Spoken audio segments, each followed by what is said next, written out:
marka madhabka imaamu shaafici raximah llahu tacaala waa madhab munaqaxa waa madhab sheekhu raximah llahu tacaala uu aada ugu dadaalay kitaabka iyo sunnahana uu kala soo dhex baxay madhabka imaamu shaaficina raximah llahu tacaala wuxuu ku dhisan yahay afar shay ayuu ku dhisan yahay alkitaab والسنة والإجماع والقياس أفرتاس كل سنة مسألة ما جرتو والشيخ رحمه الله تعالى مذهب كيسا كمدة إلا أفرتاس كل سنة إما آيات قرآن إما حديث النبي صلى الله عليه وسلم إما إجماع المسلمين حيال المسلمين تعلموا يسكوا وافقين إما قياس ومسألة كلا الشيخ وقياس قاتل رحمه الله تعالى مذهب كمرك الشيخ وكل سنة هي أفرتاس الدلو ayuu ka anbaqaadaa oo uu ku dhisan yahay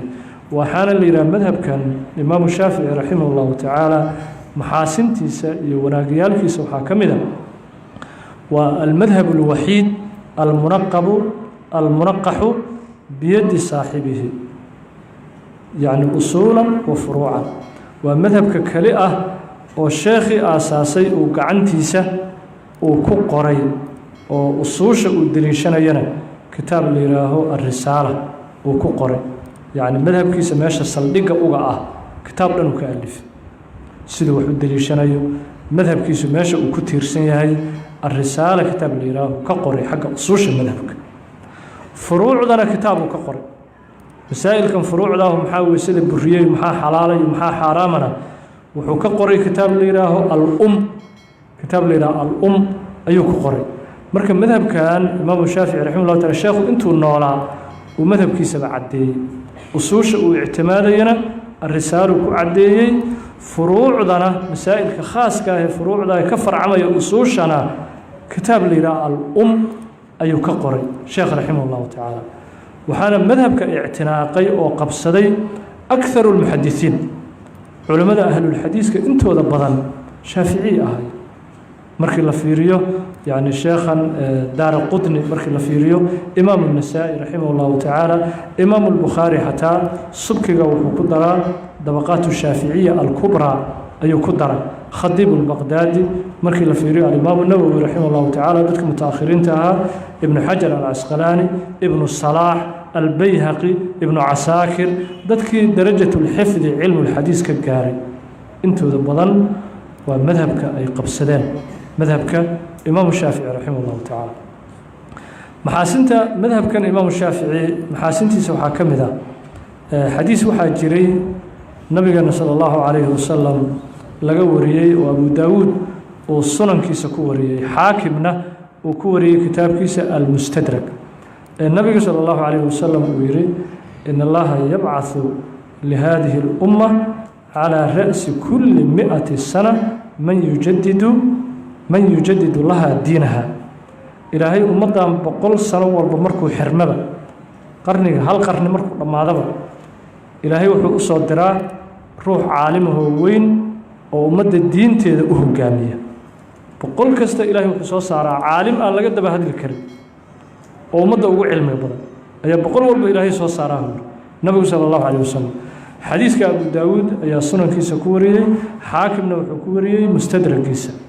marka boqolkii ugu horeeyay ilaahay wuxuu soo saaray mujadidkii la isku waafaqay Umar ibn Abdul Aziz madaxweynena uu ahaa caalimna uu ahaa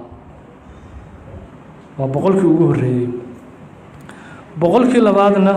adduunka ama caalamku wuxuu u aqoonsaday al-Imam Shaafici ayaa ilaahay soo saaray boqolkii labaad diinta asaga hogaaminaya sheekh rahimahullahu ta'ala yaanu sheekh boqol iyo kontonkii u dhashay taariikhda hijriga boqol iyo kontonkii u dhashay 204 waa geeriyooday sheekh rahimahullahu ta'ala marka wuxuu ahaa Imam Shaafici mujaddid al-100 الثانية boqolkii labaad ninka caalamka dhan ilaahay u soo saaray oo diinta maragtaa yani hogaaminayay arrinka diinta oo xadiiska Abu Daawud lagu sheegay iyo xadiiska Xaakim uu warinayo Imam Shaafici uu ahaa rahimahullahu ta'ala boqolkii saddexaad laba sheekh ayaa lagu tilmaamaa Abu al-Hasan al-Ash'ari iyo Ibn Surayj al-Shafi'i Abu al-Hasan al-Ash'ari iyo Ibn Surayj الشافعي ابن سريج وحوها مذهب الشافعية العلماء هيستوها boqolkii saddexaad oo mujadidkiisi diinta soo cusboonaysiiyey boqolkii afraad wuxuu ahaa mujadidkii diinta hogaaminayey sheekhii la dhihi jiray abutayib sahlun assucluuki waa mujadidu almi'ati araabica boqolkii afraad abutayib sahlun assucluuki shaaficiyuu ahaa haddana madhabka shaaficiyadu haysta sheekhaas boqolkii shanaad waxaa mujadid ka ahayoo diinta dhan loo aqoonsaday inuu hogaaminayey abu xaamid alghazaali raximah اllahu tacaala saaxibu ixyaa culuum اddiin sheekha iskale usuuli uu ahaa faqiih ah abu xaamid alghazaali boqolkii shanaad uu ahaa mujadidkeedii loo aqoonsaday oo diinta hogaaminaya boqolkii lixaad wuxuu ahaa sheekhii la dhihi jiray fakhrudiin arraazi wa kaana shaaficiya fakhrudiin arraazi isaguna wuxuu haystay madhabka shaaficiyadu haystay boqolkii toddobaad wuxuu ahaa sheekha diinta caalamka dhan hogaaminayey ibnu daqiiq ilciid xaafidkii weynaa ibnu daqiiq ilciid fiiri marka kulligood dadka diinta hogaaminaya ee caalamka dhan lambar weyn ka ahaa shaaficiyay wada ahaayeen mujadidkii labaad imaamkiiuba ahaa imaamu shaafici